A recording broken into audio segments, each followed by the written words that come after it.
Hey, it's Lacey, of course, obviously. And I'm in a bit of a somber mood tonight because I walked into my daughter's room and I don't know if I've ever seen, oh, I only have one earring on. I don't know if I've ever seen anything more junky and torn up in my life. There's stains on the wall. There are stains that will never be able to get out of white carpet. And almost every single toilet shelves is everywhere. But wait, there's more. She trashed my bathroom. We just finished cleaning. I think I got her like a bead kit type thing. She spilled every last one of those beads, and left them millions of beads. We cleaned that up, and then today, right after I noticed this horrible mess in her room, I went in my bathroom, and she had destroyed that. So I was like, you know what, take a break, don't respond in anger. I went and sat on my bed, looked to the right, and I saw my closet. The entire hanging rod of clothes is now on the floor. You cannot enter my closet. Like, it's physically impossible to get into my closet. And I was undone. I still am, obviously. But like I said, I believe that if I'm going through something, it's just multiplied elsewhere. Because my circumstances, though they are horrible sometimes, are not unique to me. Kids are kids. And you want to kick them. Love them. What I want to do, I'm just looking around taking in this really horrible mess. I want to remind you, Mom, Dad, whoever you are, and you're in the middle of a really, really hard place with your children, that it will get better. I've seen it. It's different experiencing it than being told about it from one of your friends. My friends, gosh, range from 20, 30 years older than me to 20 or so years younger than me. But my friends that are older than me, they've all been through it with their kids, and clearly that's just par for the course. But what I want to do is encourage you. I'm choosing to step away from that mess and come back again tomorrow. It's not going to hurt anything to leave the junk. It's going to hurt my pride, but that was already bruised when I found this crap. So I'm going to come back tomorrow and probably do some lightening of the load, if you will. But it will give me a chance to gather my thoughts, talk to God, and then set a plan for myself. So I say that to you. You could be in the middle of a really hard place.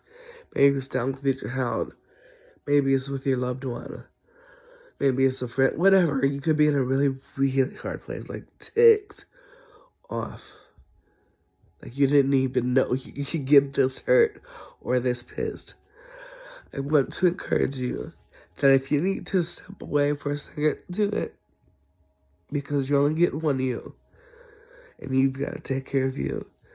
And then try it again when you're ready. Not every relationship needs to be salvaged. So you might take some time apart and pray and all that and realize you need to step away and never step back. But obviously, parenting a 6-year-old, I'm not in that circumstance. I gotta be here. I remember when I had my stroke, and one of the final place that I was in two hospitals and a nursing home. The nursing home that I was in, um, my parents came and they set up this beautiful board and put it in my window. It was a board, like a collage of pictures reminding me of on stage singing out of the country or in the country or whatever. And then there was a picture, or several pictures actually, of my daughter and I. And I recalled how I used to cry myself to sleep, missing my child so much. And then I would just beg and beg and beg me, like, I mean, anything she does, I'll deal with anything that she does. Anything that happens, just let me be with my baby. And that was when I thought, well, she caught me on that junk tonight. But I still believe God is working.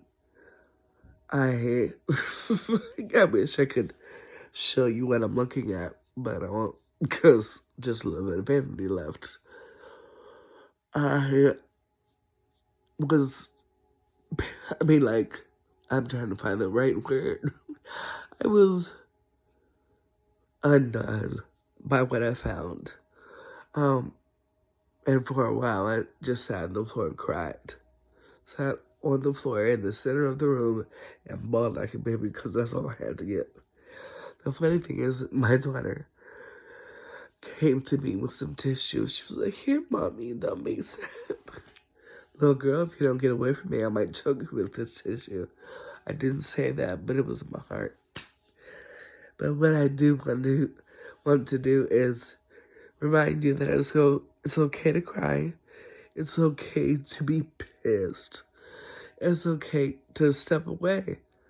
It's okay to leave things a disaster for a second until you can properly address it. I just am not in the headspace to deal with this tonight, but it's still gonna be here tomorrow, so I gotta deal with it, and I will. But I'm stepping back for a second because I'm too emotional, and every single thing that I discover, every new item that I discover that she has ruined, I get emotional again. And so I'm just stepping back so that I can address it more academically. I think that's how I wanted to say that later. And I'll be a better use to myself and to my child. But boy, oh boy, it's hard sometimes. And that's life. I mean, it's going to be hard sometimes. But if you need to step away, do it. And if you need to laugh, do it. If you need to cry, do it. If you need to do all three at the same darn time, do it. I'm dealing with an ear infection and a burst eardrum. I don't feel physically good because I'm dealing with this. I feel much better at more than men. But it's going to be okay for me to step away and address this later. You know, plan. So I don't really have much to say other than that. Just give yourself permission to feel, because you will. And give yourself permission to step away so that when you do address the situation, you do it with a clear head and a clear heart. And then just go on. Just do it, like Nike said. Anyway, I love you all. Bye.